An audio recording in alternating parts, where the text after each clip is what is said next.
Di dalam Al-Quran banyak istilah tentang dihamparkan, dibentangkan, dipanjangkan, digelar, ya, dan seterusnya, itu di berbagai ayat.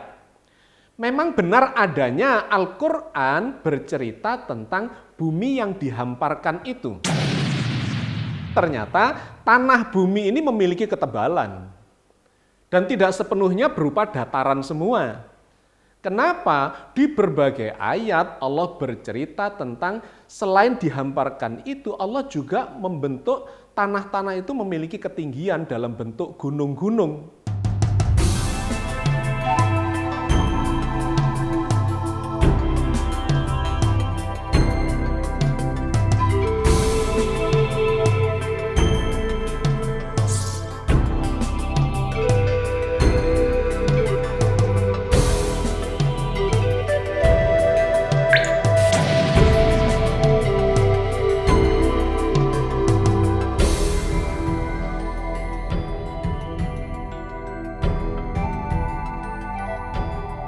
Assalamualaikum warahmatullahi wabarakatuh. Alhamdulillahirabbil alamin. Ma khalaqas samawati wal arda wa ma bainahuma la'ibin. Wassalatu wassalamu ala nabiyyina Muhammadin wa ala alihi wa ummatihi ajmain. Sahabat sekalian, kita bersyukur pada Allah berjumpa lagi di program Islam Futuristik episode yang ke-13. Kita akan melanjutkan kajian kita tentang planet bumi yang sudah kita mulai di 2 episode yang sebelumnya. Episode 11, episode 12, dan kali ini kita masuk ke episode yang ke-13. Di episode yang ke-11 kita sudah bercerita, mengkaji, membahas tentang bentuk bumi yang cenderung bulat ketika dibahas, dikaji secara ilmiah. Kita sudah menggunakan salah satu sudut pandang untuk melihat bahwa benda langit yang berputar, ya, kalau ditinjau dari sudut mekanika, dari sudut pandang fisika, maka dia akan cenderung berbentuk bulat. Dikarenakan bahannya berpadu dengan kecepatan putar, itu akan menyebabkan bentuk benda langit itu menjadi cenderung bulat. Ya, itu sudah kita bahas di episode yang ke-11. Di episode yang ke-12 kita melangkah lebih jauh dengan melihat background munculnya konsep bumi datar itu.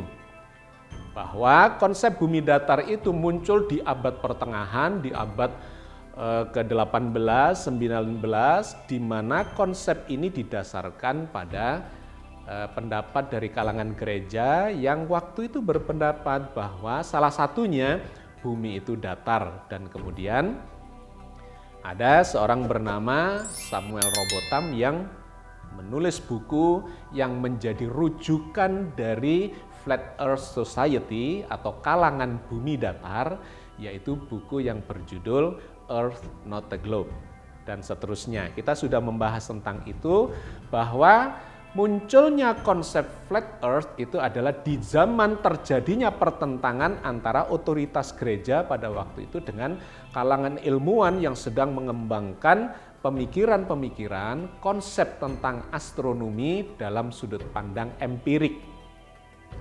Kita sudah menyelesaikan dan menyimpulkan itu.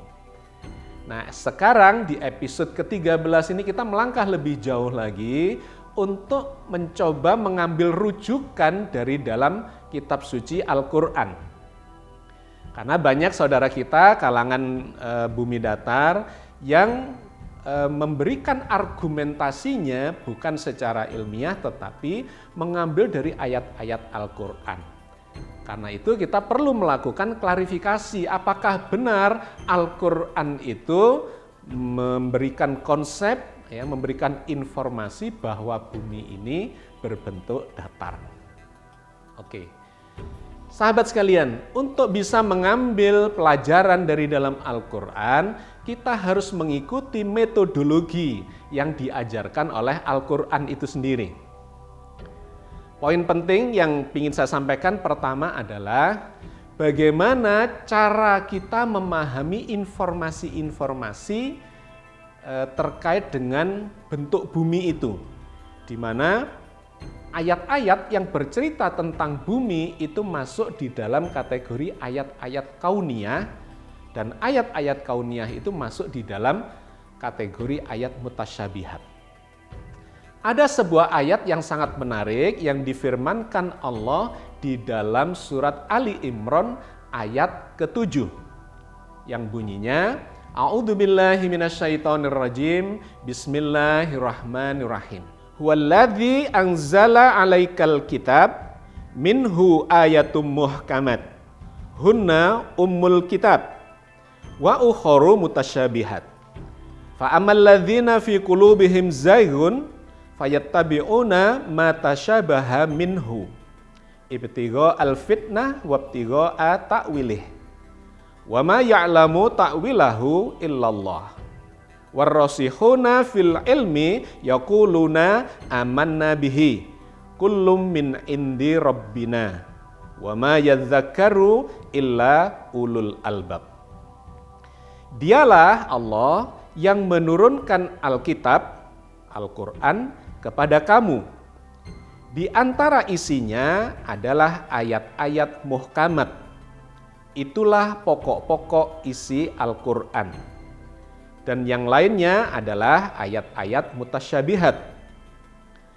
Adapun orang-orang yang dalam hatinya condong kepada kesesatan, maka mereka mengikuti sebagian dari ayat-ayat mutasyabihat untuk menimbulkan fitnah, untuk mencari-cari takwilnya. Padahal tidak ada yang mengetahui takwilnya melainkan Allah. Dan orang-orang yang mendalam ilmunya berkata, kami beriman kepada ayat-ayat mutasyabihat seluruhnya. Semuanya itu dari sisi Tuhan kami. Dan tidak dapat mengambil pelajaran dari dalam Al-Quran melainkan orang-orang yang berakal. Sahabat sekalian, ayat ini cukup panjang tetapi menceritakan dengan jelas bagaimana seharusnya kita ini mengkaji ayat-ayat yang masuk dalam kategori ayat mutasyabihat. Allah bercerita, berfirman, menginformasikan di ayat ini bahwa Al-Quran itu diturunkan dalam dua format ayat. Yang pertama yang disebut sebagai ayat-ayat muhkamat, ya, ayat-ayat hukum. Ayat-ayat muhkamat itu adalah ayat-ayat yang jelas, yang tidak butuh pemahaman terlalu rumit, ya, karena kalimatnya sangat jelas. Ayat-ayat hukum misalnya disuruh berpuasa, disuruh sholat, disuruh membayar zakat, ya. Aqimis sholah wa atuz zakah misalnya begitu, ya, atau orang beriman disuruh berpuasa, itu ayatnya sangat jelas, tidak butuh kajian-kajian yang terlalu rumit dan kompleks, ayat-ayat hukum. Tetapi yang kedua, kata ayat ini, wa ukharu mutasyabihat, ada ayat-ayat yang masuk dalam kategori mutasyabihat. Ayat mutasyabihat adalah ayat-ayat yang tidak gamblang kalimatnya, sehingga diulang-ulang oleh Allah di surat-surat yang berbeda, dan itu harus kita pahami secara komprehensif. Yang kalau diambil sebagian saja, maka akan cenderung menyesatkan. Maka Allah berfirman di dalam ayat itu, fa ammal ladzina fi qulubihim zayghun fayattabi'una ma tasyabaha minhu. Maka orang-orang yang di dalam hatinya ada kecenderungan untuk sesat, dia mengikuti ayat-ayat mutasyabihat itu. Ibtigha al-fitnah wa ibtigha ta'wilih. Untuk menimbulkan fitnah dan mencari-cari takwilnya. Jadi ayat ini sudah mengindikasikan ada orang-orang yang mengambil ayat-ayat mutasyabihat itu cuma sebagian untuk mencari-cari takwilnya dan menimbulkan fitnah. Wa ma ya'lamu ta'wilahu illallah, padahal yang faham, yang tahu tentang makna takwil dari ayat-ayat mutasyabihat itu Allah. Artinya Harus ngambil dari Al-Quran, merujuk kepada Al-Quran, jangan dicari-cari takwilnya di luar itu. Dan menariknya pada kalimat berikutnya kemudian diinformasikan oleh Allah, warasikhuna fil ilmi yaquluna amana bihi. Orang-orang yang ilmunya mendalam, dia mengatakan, kami beriman kepada ayat-ayat mutasyabihat itu semuanya. Kenapa? Karena kullum min indi rabbina, begitu di kalimat berikutnya, karena semua itu, seluruh dari ayat-ayat itu datang dari Allah yang menurunkan Al-Quran ini. Wa ma yadzakkaru illa ulul albab, dan tidak bisa mengambil pelajaran dari dalam Al-Quran ini kecuali orang-orang yang menggunakan akalnya. Jadi sangat menarik ayat ini, memberikan bimbingan, memberikan koridor, ya, mekanisme cara mempelajari informasi dari dalam Al-Quran. Tidak boleh mengambil sepotong-sepotong, karena mengambil sepotong sebagian dari ayat-ayat Allah itu akan bisa menimbulkan fitnah. Apalagi ada kecenderungan sesat mencari-cari takwilnya. Orang yang berilmu mendalam nggak begitu caranya, diambil semuanya, ya, difahami dengan baik secara komprehensif, dan kemudian kata Al-Quran, dan tidak bisa mengambil pelajaran dari dalamnya kecuali orang-orang yang menggunakan akalnya. Sahabat sekalian, ini penting saya kemukakan di depan, ya, sebelum kita melangkah lebih jauh terkait dengan pemahaman bentuk bumi ini. Karena yang beredar itu adalah pemahaman sebagian terhadap informasi Al-Quran. Kalau kita mengambil cuma sebagian dari informasi Al-Quran, ayat-ayat Al-Quran, maka kita akan cenderung tersesat.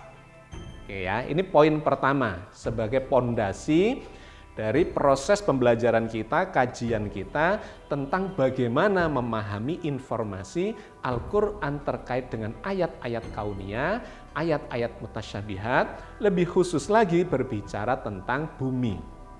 Ratusan ayat tentang bumi ini di dalam Al-Quran, dan kita harus mengambil sebanyak-banyaknya, ya. Kalau tidak bisa seluruhnya, maka harus mengambil sebanyak-banyaknya supaya pemahaman kita menjadi komprehensif.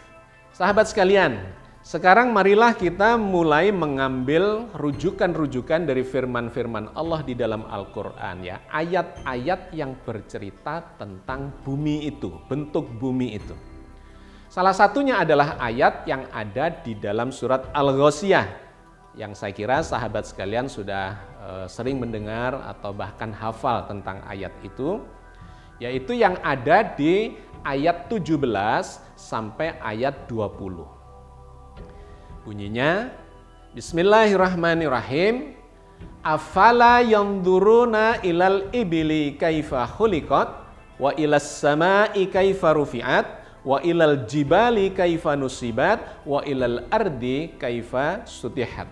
Maka apakah mereka tidak memperhatikan unta, bagaimana dia diciptakan, dan langit bagaimana ia ditinggikan, dan gunung-gunung bagaimana ia ditegakkan, dan bumi bagaimana ia dihamparkan.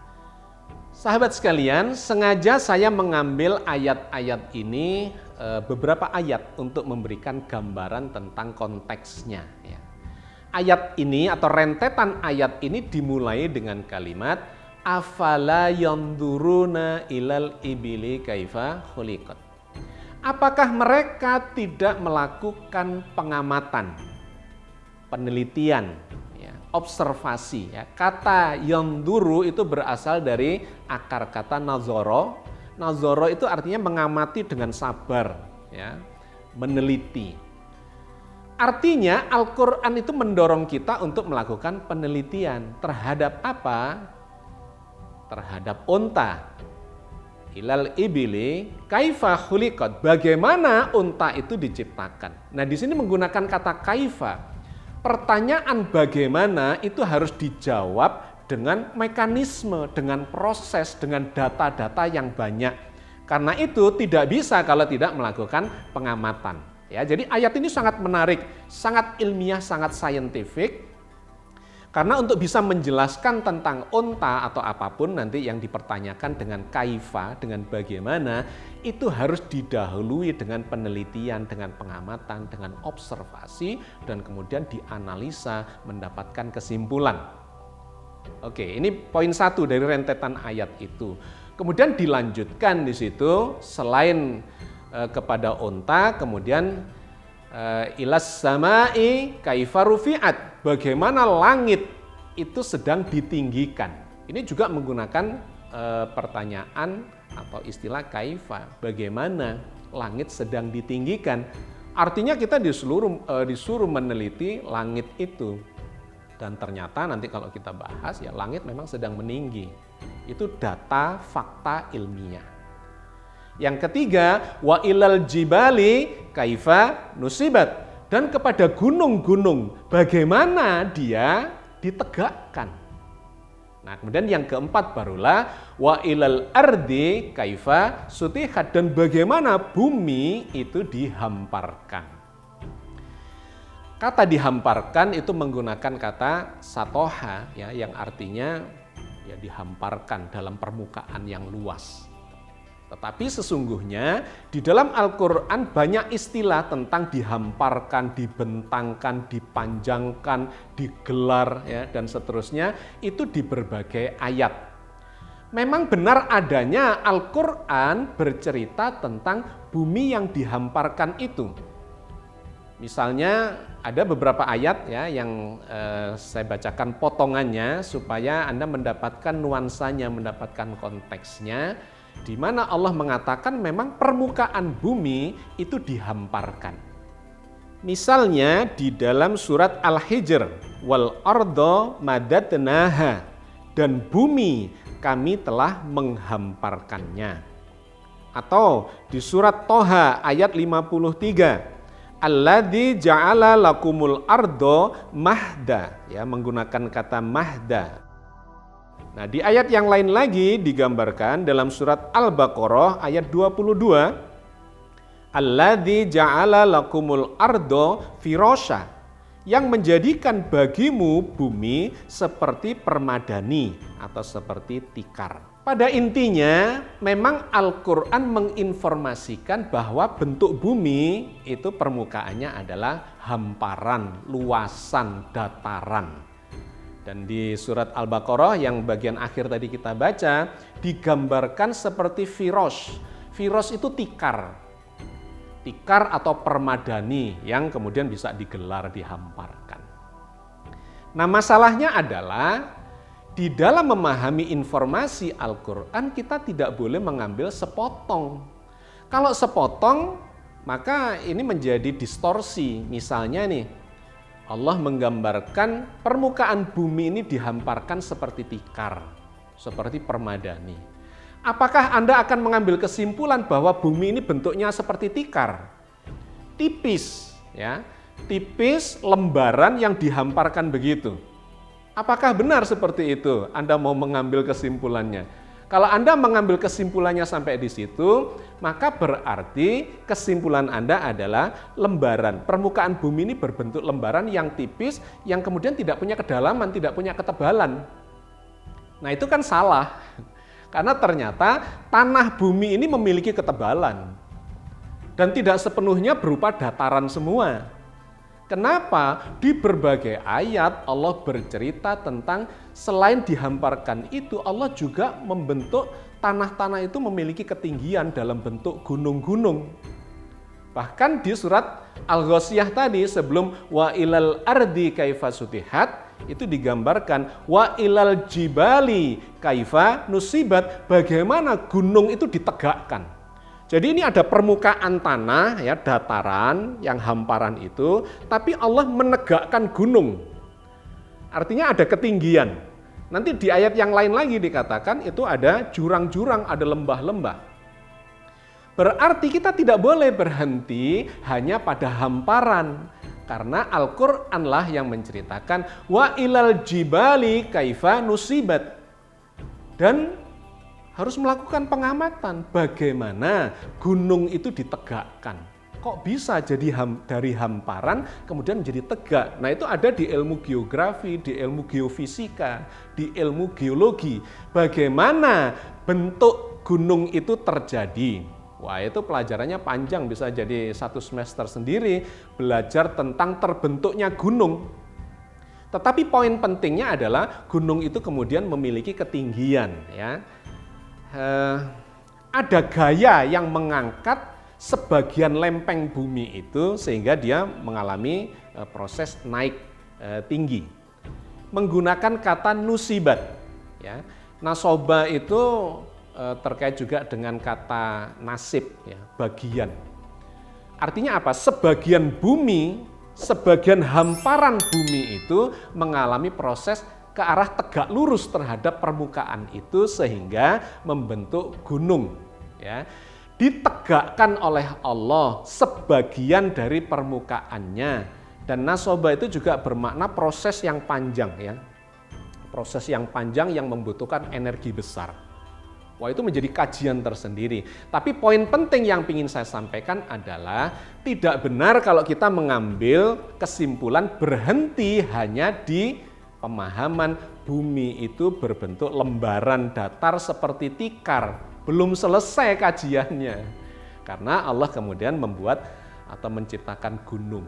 Gunung tertinggi di permukaan bumi ini adalah Mount Everest, ya, Gunung Himalaya dengan puncaknya Mount Everest. Sekitar 8.000 meter ketinggiannya. Jadi berarti tidak datar nih bumi ini, ada yang naik. Bukan hanya dalam bentuk ketinggian gunung, tetapi Allah juga menciptakan lembah-lembah, jurang-jurang, bahkan patahan retakan yang disebut sebagai canyon. Ya. Di Amerika ada yang terkenal, kita mengenalnya sebagai Grand Canyon, atau di Meksiko, itu kedalamannya 2000 meteran, jurang ya kedalamannya 2000 meter. Atau di Puerto Rico itu ada canyon juga yang kedalamannya sampai 4000 meter. Dan bukan hanya di daratan dalam bentuk jurang-jurang atau canyon, melainkan juga di dasar lautan itu ada jurangnya lagi yang disebut sebagai palung. Ya. Di antaranya misalnya palung Puerto Rico yang memiliki kedalaman sampai 8.000 meter. Atau palung Mindanao di Filipina yang lebih dari 10.000 meter. Bahkan yang paling dalam adalah palung Mariana di Samudra Pasifik di dekat Jepang, itu hampir 11.000 meter. Jadi sahabat sekalian, saya cuma ingin menunjukkan kepada Anda, dalam memahami ayat-ayat Al-Quran itu tidak boleh berhenti sepotong, khususnya terkait dengan ayat-ayat mutasyabihat. Ayat-ayat kauniyah yang bercerita tentang bumi, tentang langit, tentang hujan, tentang segala macam, ya, ayat-ayat ilmu pengetahuan. Ini adalah ayat-ayat yang mutasyabihat yang harus dikaji dengan menggunakan kaidah-kaidah yang saintifik, yang oleh Al-Quran disebut sebagai orang-orang yang berilmu mendalam. Tidak cukup kemudian hanya membaca 1-2 teks kemudian Anda menyimpulkan. Ya. Sampai di sini kita sudah paham bahwa bumi itu hamparan, iya benar, tetapi belum benar seluruhnya. Harus ditambahi ada ketebalan, tegak gunung ke atas ribuan meter, kemudian masuk ke dalam perut bumi. Ya, ada palung, ada jurang, ada canyon, ada palung laut yang juga ribuan meter. Ini saja sudah menunjukkan bahwa bumi itu tidak berbentuk datar, melainkan berbentuk ketebalan. Ada hamparannya, iya, tetapi ada ketinggian dan ketebalan kedalamannya juga iya. Nah masalahnya kan sampai berapa tebal ini? Seberapa dalam? Kalau ketinggiannya okelah, gunung yang tertinggi adalah Gunung Himalaya atau pegunungan Himalaya dengan puncak tertingginya adalah Mount Everest. Tetapi di kedalamannya ini kita harus mengambil ayat-ayat yang berbeda lagi untuk mendapatkan gambaran bahwa permukaan bumi ini bukan seperti tikar, seperti permadani, melainkan ada ketebalannya, ada kedalamannya. Nah di ayat yang berbeda kemudian Allah bercerita tentang ketinggian dan kedalaman itu. Misalnya yang Allah firmankan di dalam surat Al-Isra ayat 37. Wala tamshi fil ardi maroha innaka lan tahriqal arda wa lan tablughal jibala tula. Dan janganlah kamu berjalan di muka bumi ini dengan sombong, karena sesungguhnya kamu sekali-kali tidak dapat melubangi bumi sampai tembus, dan sekali-kali kamu tidak akan setinggi gunung. Sahabat sekalian, ayat ini sangat menarik karena bercerita tentang ketinggian dan kemudian kedalaman. Bahwa kalian tidak bisa atau badan kalian ini tidak setinggi gunung, jadi jangan sombong lah. Tetapi ada informasi lain di situ bahwa ada ketinggian ya, yang diakui, difirmankan oleh Allah dalam berbagai ayat dalam bentuk ketinggian gunung. Nah, yang menarik adalah Allah kemudian menyinggung, bercerita tentang melubangi bumi, menembus bumi. Bahwa kalian tidak akan bisa menembus bumi ini. Kenapa? Karena berarti di situ ada beberapa poin yang menyebabkan kita tidak bisa menembus bumi. Di antaranya berarti bumi itu sangat tebal. Sangat tebal sampai kita tidak bisa melubanginya dan menembusnya. Nah, tentang ini itu sudah dibuktikan oleh para ilmuwan ya, di antaranya adalah apa yang dilakukan oleh Rusia pada tahun 1970 sampai 1994. Selama 24 tahun mereka melakukan pengeboran di Rusia. Berapa jauh yang bisa dia lakukan? Ternyata hanya bisa sampai 12.000 meter. Jadi ini pengeboran yang terdalam ya, yang pernah dilakukan oleh manusia. Bisa mengebor sampai 12 km atau 12.000 meter. Dan lubangnya ya hanya sekitar 20-30 cm ya, karena dilakukan pengeboran itu. Kenapa dihentikan selama 24 tahun itu ya? Sudah 24 tahun kemudian dihentikan. Karena ternyata kemudian ketemu dengan lapisan di bawahnya yang tidak mungkin untuk ditembus lagi, yang dalam struktur bumi dikenal sebagai mantel. Di sana suhunya mulai meninggi secara ekstrim. Di kedalaman 12.000 meter itu suhunya sudah mencapai hampir 200 derajat Celcius, sehingga mata bor itu sudah tidak mampu lagi untuk diteruskan. Di sini berhenti. Itulah yang dikatakan oleh Al-Quran, kalian tidak akan mampu ya melubangi bumi ini sampai tembus ke sana. Ada sesuatu yang menghalangi. Yang pertama adalah terkait dengan adanya lapisan ya, lapisan mantel itu yang suhunya sangat tinggi. Nah, tetapi poin yang ingin saya sampaikan adalah ternyata ketinggiannya atau kedalamannya sudah sampai sejauh itu ya. Ini sudah di atas atau lebih dalam dari Palung Mariana. Tidak cukup sampai di situ, kita ambil lagi ayat yang berbeda. Bahwa ternyata memang bumi ini memiliki lapisan-lapisan. Ya, tidak cuma lapisan yang paling atas, di bawahnya ada lapisan yang tidak bisa ditembus tadi, kemudian di bawahnya itu ada lapisan-lapisan lain. Ini yang diceritakan oleh Allah di dalam surat At-Tolak ayat 12. Allahul ladzi khalaqas sab'as samawati wa minal ardi mithlahun.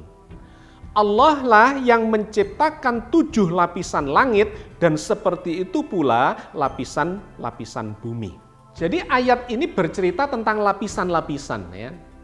Allah menciptakan langit dengan 7 lapis, wa minal ardi mithlahun, dan dari bumi atau tentang bumi, terkait dengan bumi, atau wa minal ardi itu bisa saja bagian dari bumi itu demikian juga. Artinya bumi kita ini memiliki lapisan-lapisan. Maka kalau kita kembali ke metodologi yang pertama ya, bahwa ayat-ayat mutasyabihat itu harus dilakukan atau dipelajari dengan melakukan eksplorasi, observasi, pengamatan, penelitian secara saintifik. Nggak cukup hanya membaca teksnya, nggak cukup. Perintah Al-Quran ini untuk mengamati langsung di lapangan. Di antaranya terkait dengan kedalaman atau lapisan-lapisan planet bumi ini. Nah, disinilah kemudian para ahli geofisika, ahli geografi, ahli geologi melakukan eksplorasi yang data-datanya bisa kita gunakan untuk memahami bagaimana bentuk bumi ini. Di antaranya dengan melakukan pengeboran. Dengan pengeboran itu kita mengetahui lapisan-lapisan yang ada atau sebagai penyusun ya struktur planet bumi kita. Tetapi sayangnya kemampuan teknologi tidak mampu untuk melakukan itu sampai kedalaman yang sangat jauh. Dan itu sudah diprediksi oleh Al-Quran, tidak mungkin kalian bisa menembus itu. Lantas bagaimana untuk bisa memahami lapisan-lapisan itu? Maka harus digunakan cara yang lain, ya, yang dikenal di dalam geologi sebagai seismograf. Seismograf itu adalah sebuah cara, ya, metode yang akan menghasilkan seismogram. Ini yang digunakan untuk mencatat getaran-getaran dari dalam perut bumi ketika terjadi gempa. Jadi ilmunya adalah mempelajari tentang bentuk frekuensi, bentuk getaran, bentuk gelombang yang dipancarkan itu. Di tanah yang keras bentuk getarannya begini, di tanah yang lembek getarannya begini. Kalau dari tanah keras masuk ke tanah yang lembek, dia akan menyimpang dengan penyimpangan sekian terkait dengan massa jenisnya dan seterusnya. Itu dipelajari di ilmu tentang gempa itu, ya, khususnya tentang seismograf itu. Nah, disinilah kemudian para ilmuwan mempelajari ketika terjadi gempa, maka itu akan terjadi getaran yang tertangkap oleh peralatan seismograf itu. Di sana akan kelihatan di mana nih gempanya terjadi, jam berapa, pada kedalaman berapa, penyebarannya ke arah mana. Nah, ini ada dua jenis gelombang yang dipancarkan atau yang tertangkap oleh seismograf itu. Yang pertama adalah gelombang permukaan dan yang kedua adalah gelombang di dalamnya. Yang di permukaan itu yang akan menghasilkan gempa yang menghancurkan, ya, karena terjadi goncangan di permukaan bumi. Tetapi ada getaran yang merambat di dalam perut bumi itu. Yang ini bisa ketangkap di sebelah atau di wilayah yang jauh dari pusat gempa itu. Nah, ini dipelajari kemana saja penyimpangannya atau penyebarannya dan kemudian seperti apa bentuk gelombangnya, maka dari sana akan diketahui lapisan-lapisan apa saja yang dilewati oleh getaran gempa itu. Dan kemudian bisa digunakan untuk memprediksi bagaimana sebetulnya struktur bumi kita itu. Ya, jadi ini bagian dari teknologi yang digunakan untuk memahami kedalaman, ya, struktur dari planet bumi kita. Nah, maka sahabat sekalian, ilmu pengetahuan, para ilmuwan sudah melakukan seperti apa yang diamanatkan oleh Al-Quran itu untuk melakukan nadhar, melakukan pengamatan, penelitian, observasi, analisa, dan seterusnya yang kemudian menghasilkan jawaban atas pertanyaan kaifa tadi, bagaimana bisa terjadi itu. Ada hamparan, ada gunung, ada kedalaman, ada lapisan-lapisan yang itu harus diformulasi secara komprehensif. Tetapi poin pentingnya pada episode ini, ya, kita cukupkan dulu sampai di sini karena waktunya tidak mencukupi. Tetapi poin pentingnya adalah planet bumi kita itu pasti tidak berbentuk hanya dataran seperti Tikr, seperti Permadani. Firos, kata sebuah ayat di dalam Al-Quran. Tetapi harus kita gabung dengan pemahaman yang lain bahwa Allah menciptakan gunung, menciptakan jurang, kita ditantang untuk membuat lubang, dan kemudian ternyata bumi kita ini memiliki lapisan-lapisan yang terus ketika kita kaji ke dalam itu, data ilmu pengetahuan menunjukkan bahwa ternyata bumi kita ini kedalamannya sampai di intinya sana itu mencapai lebih dari 6.370 km. Jadi dalam sekali. Sedangkan yang bisa dilakukan manusia cuma 12 km. Padahal ini 6.300-an kilometer. Hanya 0,002% dari kedalaman bumi itu. Sahabat sekalian, saya kira saya cukupkan sampai di sini. Mudah-mudahan memberikan gambaran yang komprehensif dan memberikan wawasan kepada kita, ya. Bagaimana seharusnya kita memahami fenomena ciptaan Allah yang namanya planet bumi berdasarkan informasi dari dalam Al-Quran Al-Karim. Assalamualaikum warahmatullahi wabarakatuh.